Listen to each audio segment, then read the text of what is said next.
Hello everyone, welcome to physical pi. मैं मोहम्मद सैफ अहमद आप सभी का स्वागत करता हूं फिजिकल पाई यूट्यूब चैनल पर। गैस, आई होप आप सभी लोग बहुत अच्छे होंगे और आज आपके सैफ सर यहाँ पे आप लोगों को कुछ खास चीजें बताने वाले हैं। अगर आप भी यूपीएससी एस्पिरेंट हैं या किसी स्टेट कमीशंस की प्रिपरेशन कर रहे हैं तो ये वीडियो उन एस्पिरेंट्स के लिए बहुत ही ज्यादा हेल्पफुल होने वाला होगा। चलिए अब हम शुरू करते हैं आज कुछ बेसिक चीजें। देखिए गैस, अगर आप यूपीएससी, देखिए यूपीएससी इतना बड़ा नाम है आप अपने में ही कि बहुत से लाखों स्टूडेंट्स का एक ख्वाब होता है, एक सपना होता है। तो सबसे पहले हम जानेंगे यूपीएससी के बारे में। यूनियन पब्लिक सर्विस कमीशन, संघ लोक सेवा आयोग। अब ये क्या है आपका? यूपीएससी तो हालांकि बहुत से एग्जाम कंडक्ट करवाती है, लेकिन मैं जिस एग्जाम की बात कर रहा हूं वो सिविल सर्विस यानी कि आईएएस के एग्जाम के बारे में मैं बात करूंगा। तो अब देखिए, आईएएस के एग्जाम के लिए बेसिक रिक्वायरमेंट क्या होती है, बेसिक क्वालिफिकेशन क्या होती है, आप में से कौन लोग आईएएस बन सकते हैं या उसके लिए एलिजिबल हो सकते हैं, आज हम आपको बेसिक इंट्रो देंगे। सबसे पहले तो मैं आपको ये बताना चाहूंगा कि यूपीएससी का एग्जाम को आपको देने के लिए आपकी मिनिमम एज 21 होनी चाहिए। ठीक है, 21 सालों आपकी क्या होनी चाहिए? एज होनी चाहिए। और उसके बाद आपका मिनिमम जो क्वालिफिकेशन है वो आपको ग्रेजुएशन, मतलब कि आप कम से कम ग्रेजुएट होना चाहिए। कोई भी आप फील्ड में करिए लेकिन ग्रेजुएशन आपका मस्ट है। ये जो दो क्वालिफिकेशन आपके पास जब होगी तो अब आप एलिजिबल होंगे यूपीएससी के एग्जाम में बैठने के लिए। अब यहां तक तो आपका बैठने के लिए मामला हो गया, लेकिन अब इस एग्जाम की तैयारी कैसे करनी है, इस एग्जाम को क्रैक कैसे करना है, ये आपको आपके सैफ सर अलग अलग वीडियोस में लेकर के आते रहेंगे और कुछ ना कुछ आपको बताते रहेंगे। फिलहाल तो अब हम इसके आगे कंटिन्यू करते हैं, देखते हैं कि इसके बाद का स्टेप क्या होता है। इसके बाद आप जानते हैं इस एग्जाम के 3 फेजेस होते हैं बच्चों। 3 फेजेस होते हैं। पहला होता है प्रीलिम्स, जिसको हम प्री एग्जाम बोलते हैं। दूसरा एग्जाम मतलब दूसरा फेजेस होता है बच्चों मेंस, और तीसरा होता है PDE, personality development test, PDT, या आप नॉर्मली इंटरव्यू भी बोल सकते हैं, कोई इशू नहीं है। ठीक है, प्री, मेंस एंड इंटरव्यू। अब देखिए, ये तो हो गया बेसिक चीजें, और भी कुछ चीजें हम यहाँ पे जानेंगे। जैसे बच्चों कि इस एग्जाम में जब प्रीलिम्स आप पहले देंगे तो उसमें आपके 2 पेपर होते हैं। एक पेपर को बोला जाता है GS paper first, GS paper 1, और दूसरा जीएस पेपर 2। याद रखिएगा, सीसैट डायरेक्ट नहीं बोलते, जीएस पेपर 2 बोलते हैं, उन्हीं को हम सीसैट बोलते हैं।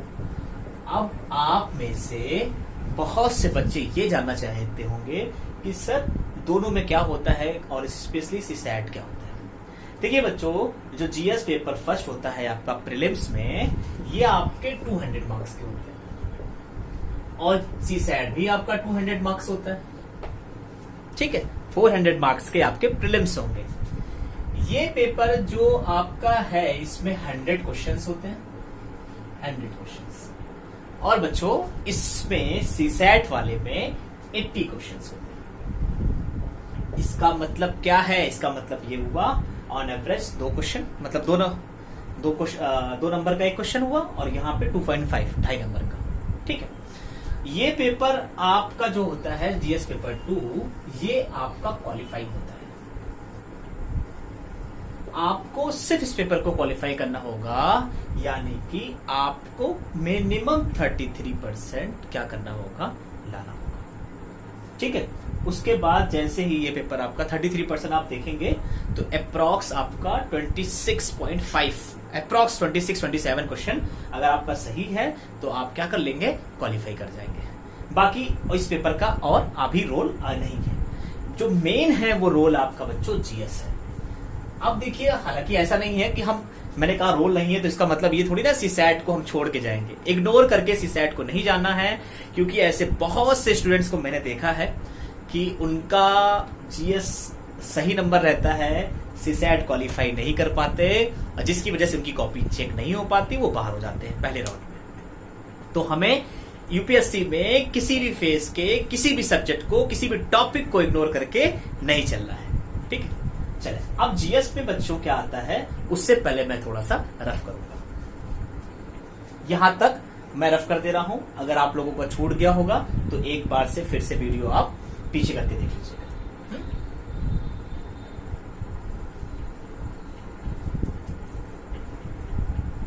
चल, ये तो बेसिक जानकारी हो गई।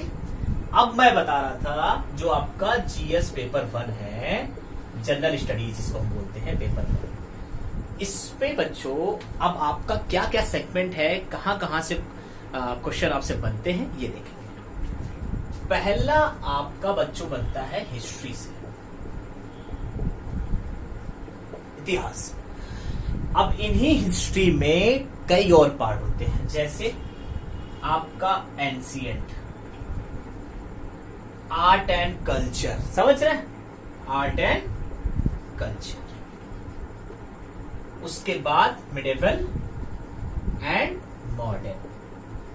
तो अब आप देख सकते हैं हिस्ट्री में आपके कहां कहां से क्वेश्चन पूछते हैं, और सबसे ज्यादा अगर मैं आपसे कहूं यूपीएससी में जो क्वेश्चन बनता है हिस्ट्री का, वो आपका बनता है मॉडर्न से करीब 70%, और आपका आर्ट एंड कल्चर मिडिवल मिलाकर के 30%। और इसका इस समय एंशिएंट से ज्यादा यूपीएससी आर्ट एंड कल्चर पे पूछ रही है, तो आर्ट एंड कल्चर ज्यादा इंपॉर्टेंट है देन मॉडर्न हिस्ट्री। सबसे पहले modern history then art and culture, ये दोनों बहुत इंपॉर्टेंट है। उसके बाद लेकिन हमें एंशिएंट को भी इग्नोर नहीं करना है और ना ही हमें मिडिवल को इग्नोर करना है। ठीक है, ये तो आपका एक सब्जेक्ट के बारे में हो गया। बाकी याद रखिएगा आपके सर आपको पूरा डिटेल में एक एक सब्जेक्ट, जैसे आज तो मैं सब कुछ आपको ओवरव्यू दे रहा हूं, लेकिन जब स्पेशली आप डिटेल में मैं लेकर के आऊंगा तो सिर्फ हिस्ट्री के बारे में लेकर आऊंगा। अब हिस्ट्री को पूरा एनालाइज करूंगा मैं, समझ में आ रहा है। चलो उसके बाद देखते हैं बच्चों पॉलिटी। अब यहां पे पॉलिटी, जी हाँ, पॉलिटी के बारे में हम देखेंगे।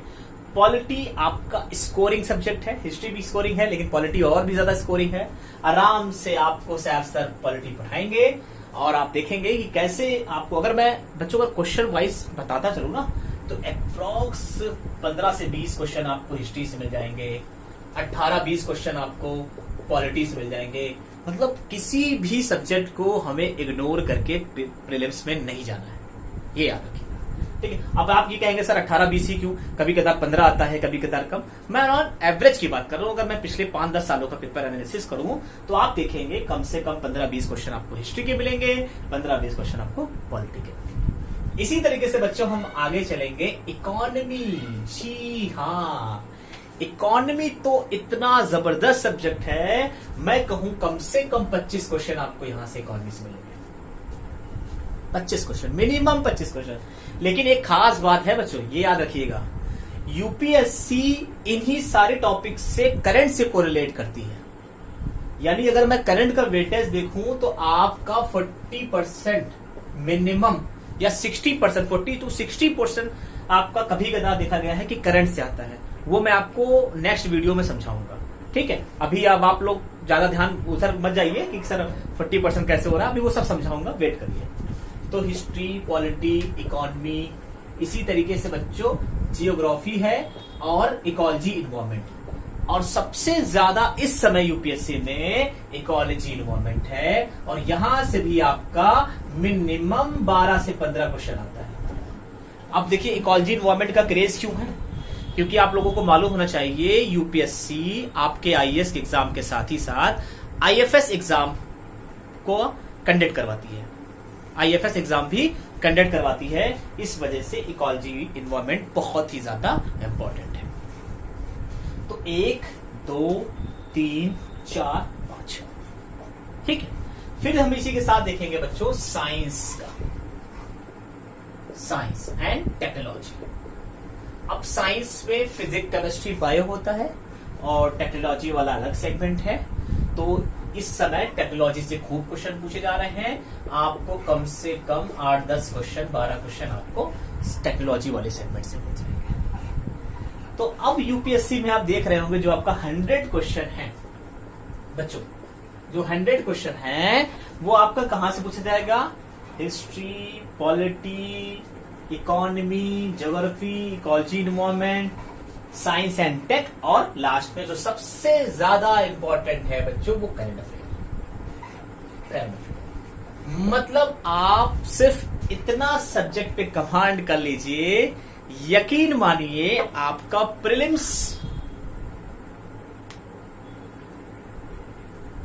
प्रीलिम्स रुक ही नहीं सकता।